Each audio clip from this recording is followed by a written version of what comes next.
something that I've had to think deeply about. One of the hardest points I think for me in terms of the weight of the claim, and maybe we can get into this a little bit, is ideas of apostolic succession or kind of the episcopacy in general.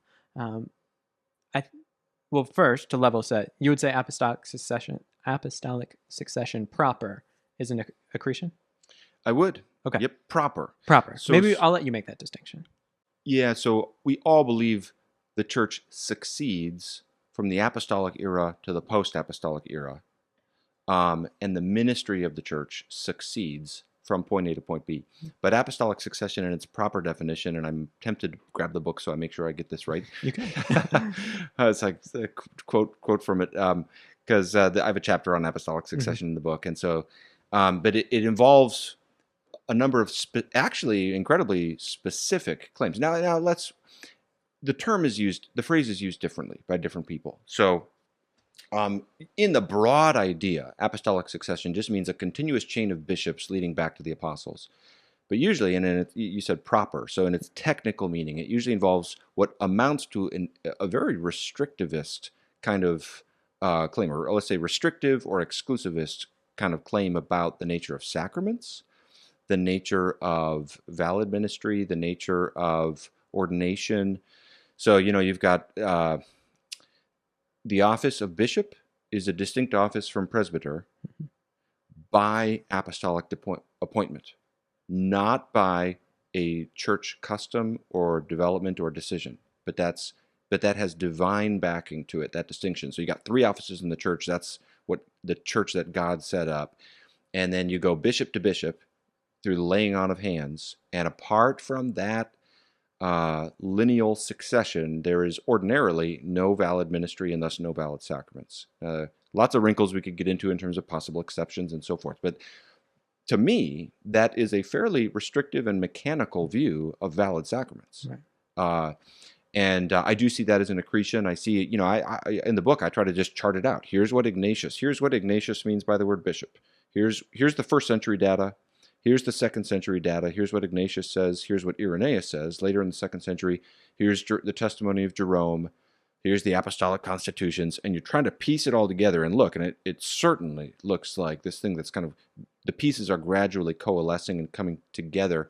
And I won't try to remember all the scholarship I cite in the book on this, but I'll say that, that's a common interpretation, even among scholars who hold to traditions that believe in a very full-throated apostolic succession. Yeah, and I would agree with that. I think the thing that makes it interesting to me is that it does seem like, compared to something like, we'll talk about Mary's Assumption or icons in a second, that the threefold office and a kind of centralization of power to the bishops and an idea of the bishops having their authority through their connection to the apostles happens relatively quickly. Yes. And so I suppose we could still use accretion for that, but I think the draw of the claim is a bit stronger in that it didn't take long for them to start moving in this direction in terms of church government. Would you agree with that generally? Well, I would make a distinction between what you see quickly versus apostolic succession. Okay. So you get bishops quickly. But this is why I said, what does Ignatius mean by bishop? Right. He does not have diocesan bishops. He has congregational bishops. They're just like kind of similar to what would be like the pastor of a local church today. That's usually granted in the scholarship on Ignatius. He doesn't have apostolic succession. Ignatius does not think bishops are the successors of the apostles. He thinks the presbyters are. These presbyters, in his letters, he says, are standing in the seat of the apostles. So this is what we mean by an accretion, is what Ignatius says is, not how we've defined apostolic succession. What Irenaeus says 60 years later, a little more, is, he's still at that time speaking of presbyters as the successors of the apostles, which is a little eccentricity of language. You're wondering, well, why does he say that? And it's, again, because of this accreted reality of it's kind of slowly emerging. So what you have is a tightening and crystallizing, I would say, in the 3rd and 4th century with respect to how the transmission of spiritual grace through this office is understood, and it's kind of mechanicalized in a way. Now people are going to say, oh, so you're saying that, the church's understanding of this fell into total error in these times. No, not necessarily. I mean, the church's government has to evolve in some ways. Anywhere you look, you're going to see these constant developments. Where do you get archdeacons first? Where do you get archbishops first, and so forth? All these offices are kind of developing, and that's all fine. We're not saying it's all bad. We're just trying to be accurate and trace it out. And but yeah, I mean, so bishops come early, but apostolic succession proper, I think the general view of scholarship is it's more 3rd, 4th century, honestly, 4th, more before you really see a tightening around it. Yeah, and I can already picture the comments about scholarship generally, but I'll just for the record, I'm very scholarship friendly, so I'm not going to press you on that point. I think we'd all do well to. Let's just let them give it to us in the comments and attack us on that point. Yeah. I think maybe one important thing here, though, and I actually don't know your full view on this, would be, so we have a development of church government here. We have developments of other doctrines, though, that are seated in the New Testament that we're getting more clarity on as time goes on. I think you would agree with that. So, like, say, the Chalcedonian definition there, you would probably say all of the material is in the New Testament, but you're not going to find maybe it spelled out that rigorously at that point. So there's a solidification of how we express Christ to his natures there. But with the role of the bishop and kind of the threefold office and how that develops and the authority given to him, you would say that there's not sufficient scriptural data to merit that being the authoritative way to govern the church. Is that right? 'Cause I'm trying to think. The authority, yes. Yeah, I would say that. I would say, yeah, exactly. So, Richard Hooker has a kind of mediated view on this in the Anglican tradition where he says, it's not strictly necessary, but it is proper and good, and makes all kinds of arguments for the episcopate. But then he says it lacks iure divino, a Latin phrase meaning it's not by divine right. Mm-hmm. And basically, I just make a distinction between offices in the church that are valid, but not strictly necessary, versus offices in the church that are necessary. And I would just put the development of the episcopate in the first of those two categories. It makes great prudential sense to have one of the presbyters kind of put up into this particular role. And this, from a pragmatic standpoint, you can see all kinds of benefits for that. But the question is, because, again, this is why we define apostolic succession carefully. Right. They're saying distinction between presbyter and bishop is apostolic. That distinction is of divine constitution. Right. Okay, so that's the issue, and my position would be that it looks to me like it's just something that's coming along the way, and I actually think even in the the scholar, I try to reference the scholarship again here. Oh boy, maybe I should say something about that. Yeah, we should take a sip every time we mention the scholarship. I guess I could talk about the scholarship if that would help anybody. I don't know, but let's do it. I mean, do you want to? Yeah, I did. Yeah. Well, just say, I understand. I think any posture towards references to scholarship in general, whether good or bad, is not going to be a wise posture for us. I think we really always will need to get specific in terms of how is scholarship being used. Right. No one can just reject all scholarship. No one can accept all scholarship. And while it's true that there's often a liberal or secular bias in much of scholarship, when claims are being, when the claim on the table isn't one that's necessarily or clearly affected by that kind of bias, I think we will need some reason if we are going to be skeptical of a scholarly claim. So I've given the example before of the dating of the book of Daniel. I go against the scholarly majority view. I hold to an earlier date of the book of Daniel. And the reason is, I think there's a sort of skeptical bias involved in that dating because people don't believe in future predictive prophecy. And that's why they date it. That's one of the reasons why they date it later. And I think, well, I do believe in future predictive prophecy, so I don't have any reason to go with that. But if it's just something where it's like scholars are just sort of searching out the texts and trying to trace out, like, when does icon veneration start? I'm not aware, especially if these scholars are in many cases devout Christians, not necessarily Protestants either.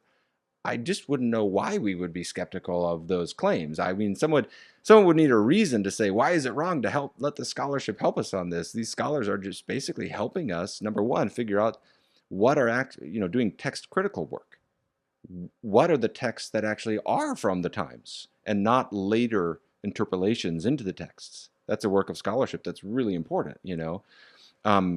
So whenever people say, read the primary sources, don't read the scholarship, I say, we need the scholarship to know what the primary sources are. But I would agree that we shouldn't read scholarship uncritically. We certainly need to critically evaluate what it is saying. That was an aside. I can't remember what we were talking about before. No, we were talking about apostolic succession, and I think it's important that we kind of went around this for a bit, because I think when someone hears you say apostolic succession is an accretion, they might say, wait, but we've got all these pieces so early. And I think getting into it seems to me like one of the real issues is how restrictive apostolic succession proper is. Right. Instead of saying that, oh, like a threefold office and, tracing the lineage of the church through a line of bishops, like that's a good way of organizing the church. It's functional. It works. We could do that. There's a difference between saying that and saying this is of apostolic origin by divine constitution, and therefore, absent to this, you are not a church. They seem like very different claims, and so I think that's what we've distinguished here. Is that fair to say? Yes, and hopefully this will be not lost upon our viewers. What the very important points you just made is that, yes, that's why we define apostolic succession. Apostolic succession is the reason why the Roman Catholics said that the Anglicans don't have a valid Eucharist back whenever that dispute happened. Well, the Anglicans have bishops, but the problem was a chink in the armor. So I wouldn't, with respect to apostolic succession, I wouldn't say we have pieces early. Actually, the idea of bishop to bishop, necessity of laying on of hands for valid ministry, that's, that I don't see that early. I would say that would be unrecognizable, not only to the apostles, but to an Ignatius or an Irenaeus. What do you make of like Clement's points about the apostles when they came to the end of their life saw it necessary to appoint successor? Are you familiar with that? Yes. Clement? Yeah. I put it out a short on this once. Oh, did you? Okay. So people could look it up. I was like, it's always the great challenge of, is this worth a video or can I squeeze it down to 60 seconds? Yeah. Or can we fit it into a 2-hour video? yeah, exactly. Yeah, I mean, so that passage is, I don't think that's a good interpretation of the passage if someone is trying to say to get apostolic succession out of that, because we all agree the apostles appointed offices in the church. The question is which ones and how do they function? But Clement says there's two, and he even quotes Old Testament scripture to establish the two offices of the church. So, and that I deal with him in the book maybe 4 of the passages in his first epistle, where basically, from Clement's standpoint, there are 2 offices in the church. They are, and the higher office of leadership is a plurality, and I think that's how he paints the leadership of the church in Corinth. And I think that's reflected in Rome at that time as well. And I think there's also corroborating testimony for that with respect to Rome in the Shepherd of Hermas, where you've got plurality of presbyters in the leadership. I think you see that in other cities as well, like in Polycarp's letter to the Philippians and a few other points of data. I think you see it in the Didache, also in the 1st century. And then I think it is just resounding in the New Testament as well. So Clement doesn't say anything about 3 offices. In other words, I think Clement's a testimony for a 2-office view. Right. Would it be possible that it's testimony for a 2-office view? So it doesn't give the 3-office, but does it give the necessity of the succession part of that? Because that seems to be the point in question that he's initially addressing, right? Like in the context is they saw fit to appoint successors to their ministry because they're getting later in age, right? Like that's a point we would all agree on. Yeah. Okay. That it was necessary for the apostles to appoint offices in the church to provide leadership. Again, I said we all agree that the apostolic to post-apostolic, there's a succession of the ministry of the church. We all agree in certain offices. The question is how many, which ones, what is their function, and so forth. We could pull up the passage if you want. I don't recall anything in terms of necessity, in terms of like, where he gets granular on that at all. I don't think he does. No, I don't think it's like or else you don't have a valid Eucharist kind of Yeah, thing. yeah. Um, But Protestants would just agree. Absolutely, the apostles set up offices. Yeah. No doubt about it. The question is which ones, and we would say, I would say, you know, not never want to be triumphalist. I need to. Sometimes I read my book and I'm like, ooh, hope I didn't push it too strong there, because you're typing at your computer and you're in one mind, you're just thinking logically, you don't want to step on people's toes. But I need to say this because in case it to meet the strength of the charges against us, I think the evidence is unanimous from the time in question and then corroborated from later testimonies like Jerome. I think every shred of evidence from the first century supports that the office of bishop and presbyter during the apostolic age were interchangeable. I think that is I do not know how anybody can't get that out of Titus 1, that passage alone, where the qualification list is clearly parallel to 1 Timothy 3, and the words are used interchangeably for the office. And then you look, plurality of leadership everywhere in each of the local churches in Acts, same in First Epistle of Clement, same in the Didache, 2 offices. So, and then we've got Jerome telling us, I mean, if people don't like my idea of an accretion, okay, Jerome doesn't use the word accretion, but that's exactly what he says happens. It's in his language, the custom of the church, not the tradition of the apostles. It's something that arose in response to a certain occasion of schism, and the church decides to do this, but it's developing. That's what Jerome tells us happens. To me, just looking at it, from sort of a historical angle, it looks like this is just pretty clearly what happened. You got it in the original text, you got it in the later. And I think where people get tripped up is they look at Ignatius and the importance of the bishop and Ignatius and that kind of thing, and that's where we just try to be accurate and kind of tracing out what is happening and when it's happening. The strength of the position against us, I think, is, but look how early bishops come in, and that's totally fair point. The question is, what does the word bishop mean? Because, again, for Ignatius, the bishop is not the successor of the apostle. He's not diocesan. There's all these differences, and that's where, as Protestants, we would just look at all this and say, fine, the Lord Jesus is building his church. It's developing, it's changing, and all that. But you don't have to have these particular structures that accrue over time. I want to get into one more point on this before we get into the other specifics that I've been promising for a while. But I think this is fruitful, and I think people can look in the timestamps for bodily assumption of Mary in the timestamps. It'll come later. Yeah, it'll be there eventually. Or it'll be there, and it'll get clipped out. Yeah. But one other way that I've seen Catholic scholars kind of approach some of these questions, specifically on doctrines that I think you have even later attestation. I'm thinking of like Matthew Levering on the bodily assumption. There we go, bodily assumption. We're there. There seems to be this move to look at or assert a certain divine guidance of history in the development of these things. So you might see something like, okay, maybe there's this development of how the twofold office went to 3 and how succession was meted out and all of these things, but then we've just had it for a really long time.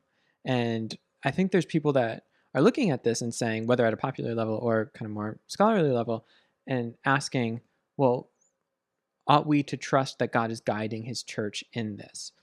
And so far in this conversation, we've made a real distinction between apostolic and post-apostolic. That if it's from the apostolic period, then we can kind of use that for development. But if it's not, we're looking at something a little bit different. We're in the realm of accretion. And it seems like some people, I guess, might not grant that point and want to see something more like God being active in the history of the church. Are you tracking with me here? Yeah. And I would certainly agree. God is. We could overemphasize the distinction from apostolic to post-apostolic. So we'll all agree on a pretty qualitative distinction there. I mean, the Catholics will use the distinction of public versus private revelation to try to demarcate. There's something that changes as the apostles die. There's no more New Testament being written. You're off into a new era right now. We could overemphasize that difference, though, because as Protestants, we certainly agree God is at work. There is divine guidance to the church. And in fact, most historic Protestant traditions have affirmed the indefectibility of the church. That means the church shall never die or fail to achieve her end. And Protestants were unanimous to a T, saying the church never died. No matter how bad things have ever been, the church has never died. Christ is on the throne. He's guiding his church. So divine guidance in church history, absolutely. I I think where we make the distinction is where what we see is absolutely definitional and necessary to Christianity, and two, to get more specific, ecclesial reality with valid sacraments and salvation. And so we would just say there's a lot that can come to obtain and accrue within the church, even for long periods of time, and play a significant role within the church while not being strictly necessary to the church. An example, Roman emperors. After the conversion of Constantine, the Roman Empire plays a really significant role in the church. The Roman emperor is called the co-ruler of the church alongside God. Every single one of the first 7 ecumenical councils is both convoked and presided over by a Roman emperor. We can't even imagine how the church would be different today if you didn't have the Roman Empire, right? But the Roman Empire goes away and the church keeps rumbling forward. So that's an example of something being extremely significant in the development and a part of how God's providence, and yet not essential to the church.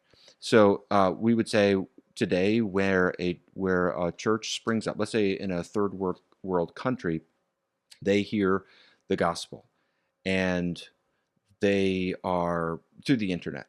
There's no human contact, but through the internet they hear the gospel, they respond to the gospel. They are reciting the Apostles' Creed on Sunday mornings. People have gotten saved. They are baptized. They're taking the Lord's Supper. The demons are cast out. The witch doctors are lose their powers and are converted. There's dramatic overturning from idolatry to worship of the Trinity. There's all the spiritual fruits you would expect. And they're taking the Lord's Supper. They're getting baptized. They're hearing the Word of God. We would say this is a church. And the fact that you don't have a Roman emperor around, who cares? It's not essential. And I would say the same thing for whether you have a distinction between the office of bishop and presbyter. Yes, that distinction came to be normal and remains so for huge fathoms of time, but it doesn't mean it's necessary. So we are not saying you can't do that. What we're saying is you don't make it necessary such that, oh, that's not actually a valid Eucharist over there among these people in this village because they didn't have a bishop lay hands on another bishop. And some more ecumenical Catholics or something or others might try to parse out the situation in the village differently from others. But look at what the Catholics said about the Anglican Eucharist. It is still pretty restrictive.